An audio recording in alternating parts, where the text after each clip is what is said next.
നമ്മുടെ യൂണിറ്റിൽ എങ്ങനെയാണ് നമ്മുടെ കുട്ടികളെ ആഡ് ചെയ്യുന്നത് എന്നുള്ള വീഡിയോ ആണിത്. ആദ്യം നമ്മൾ OMSൽ നമ്മുടെ അക്കൗണ്ട് ഓപ്പൺ ചെയ്യുക.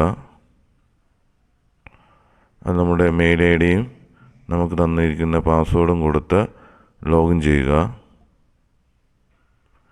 അതിൽ തുറന്നു വരുന്ന വിൻഡോയിൽ മാനേജ് മെമ്പേഴ്സ് ക്ലിക്ക് ചെയ്യുക.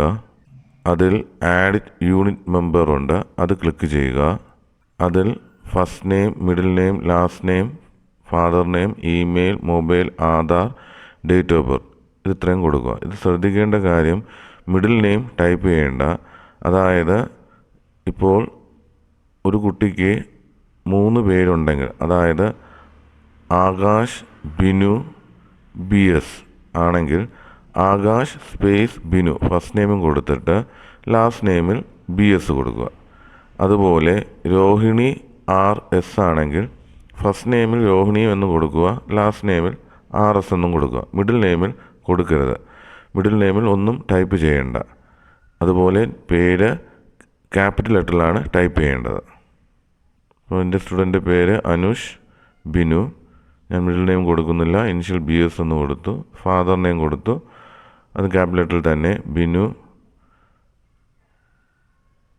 M കൊടുത്തു. മെയിൽ ID കറക്റ്റ് ആയിരിക്കണം. മെയിൽ IDയുടെ പാസ്വേഡ് കുട്ടിക്ക് ഓർമ്മയുണ്ടായിരിക്കണം. കറക്റ്റ് മെയിൽ ID ആണ് അതിൽ ടൈപ്പ് ചെയ്യേണ്ടത്. അതായത് നമ്മൾ ഇതിൽ ചെയ്യുന്ന ഇത് കുട്ടിയുടെ മെയിലിൽ അതിൻ്റെ പാസ്വേഡ് പോകുന്നതാണ്. അതിനാൽ കുട്ടിയുടെ മെയിൽ ID പാസ്വേഡ് ഉള്ളതായിരിക്കണം. ടൈപ്പ് ചെയ്തു.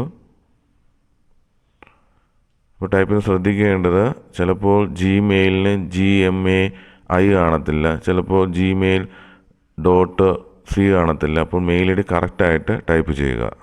എന്നിട്ട് മൊബൈൽ നമ്പർ കൊടുക്കുക.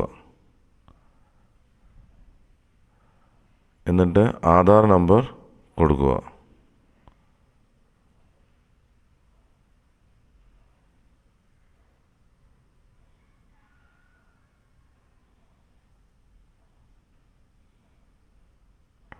എന്നിട്ട് ഡേറ്റ് ഓഫ് ബർത്ത് കൊടുക്കുക. അതിലുള്ള ഡേറ്റ് ഓഫ് ബർത്ത് ഇന്നത്തെ ഡേറ്റ് ആയിരിക്കും. അത് നിങ്ങൾ ബാക്ക് സ്പേസ് ചെയ്ത് കളഞ്ഞിട്ട് കുട്ടിയുടെ ഡേറ്റ് ഓഫ് ബർത്ത് കൊടുക്കുക. അതിൻ്റെ ഫോർമാറ്റ് 30/03/2013.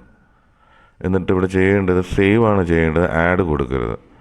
ഇപ്പോൾ യൂണിറ്റ് മെമ്പർ സക്സസ്ഫുള്ളി ആഡഡ് എന്ന് പറയും. അപ്പം അടുത്ത കുട്ടി ആഡ് ചെയ്യുമ്പോൾ നമുക്ക് നേരത്തെ ചെയ്തതുപോലെ തന്നെ first name, last name, father name, email, mobile, Aadhaar, date of birth എന്ന് കൊടുക്കാം.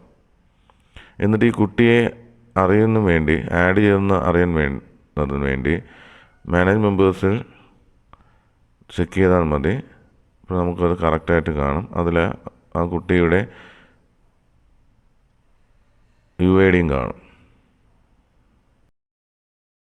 Thank you.